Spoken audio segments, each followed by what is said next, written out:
Hey, so I'm back at the trails at Harris Lake. Do a little more riding, working on the jumping again. Today I set a goal for myself on trying to hit the big double. I didn't showed it in the last video. It's definitely a bigger jump. It's definitely a bigger step up from those two small little wooden ones. This one is a dirt one. And like I said, it's a lot bigger. So I'm hoping if I feel as good as I did the last time I was here, I'm probably gonna at least give it a shot. Even if I think if I go fast enough, I could kind of. If I go fast enough, I should just be able to kind of pull up a little bit and just be able to make the double, because it's kind of a step down. So I don't think I need to get super high off of it. So again, that's what the goal is. Whether or not that actually happens, we'll see on how I feel. But first I'm going to just gear up and then tool around a little bit to get warmed up, and then we'll see. All right, so I just got done warming up. I shouldn't say just got, well, I've been here for about half hour, 45 minutes, warming up and also trying to gain the confidence to hit this step down. This one has a gap. That's the thing. It's bigger, and it also, there is a gap. So here it is. So again, you can't tell on video, but there is a little bit of a gap to a step down. But then the other thing, sorry, you probably can't hear it with the mic, spin the other way. The other thing is, in the other video, like I was saying, that second jump that's built out of wood has that tree to the right, and I have a tendency to lean to the right. Well, this one does too, and it's even a bigger tree.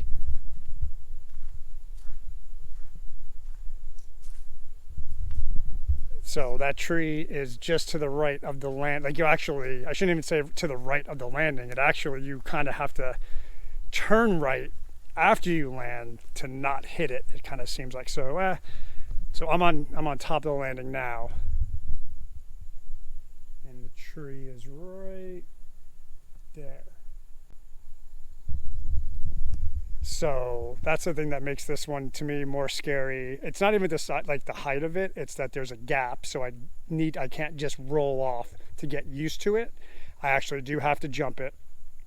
And then there's that tree right there also, that just, if that tree was to the left, I wouldn't be anywhere, it wouldn't bother me anywhere near as much, but that's just the way that if I mess up, I lean to that side.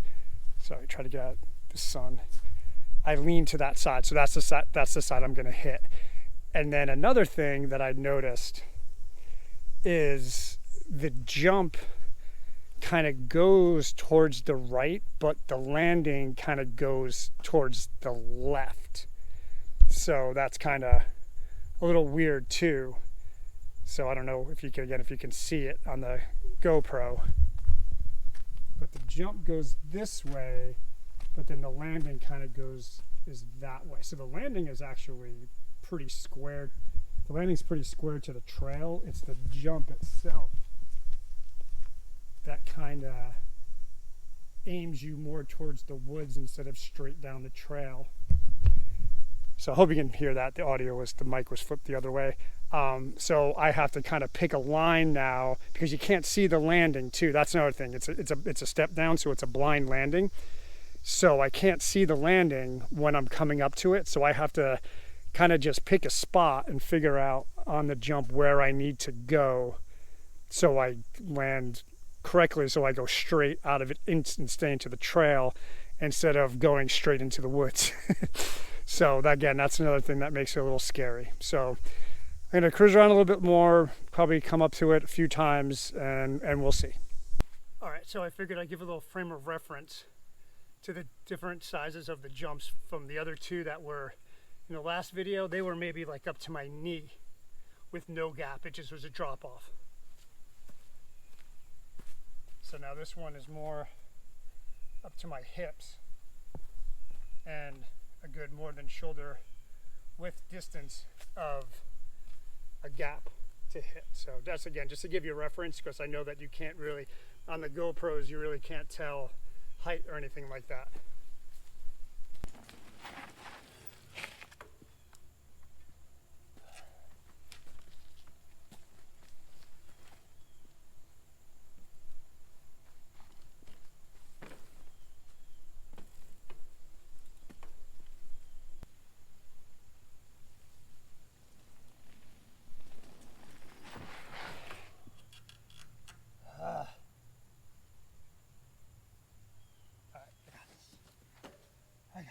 I'm going to case it hard on the top. But I think I got it.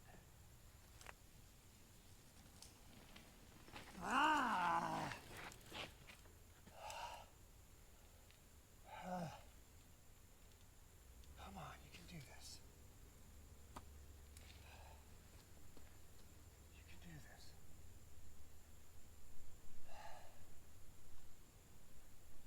God, why am I so scared?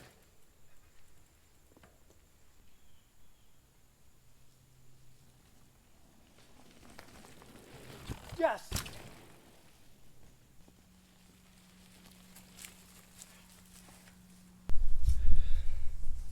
So obviously I'm gonna edit this, but from when I started it to show the different size of the jumps from now, it is exactly 7 minutes and 42 seconds. So that's how long it took me to get the courage to be able to do it. And I know in the video, probably like when you see it, I feel like I can't believe that he was afraid to do that or had a hard time building the confidence to do it. But again, the video is really not going to show the jump itself and like when you're approaching it, like how steep it actually looks. And so in my mind, I'm like, this probably is not the jump I should be trying to learn on. But at the same time, it's what I have available to me right now. And I drove out here to do it.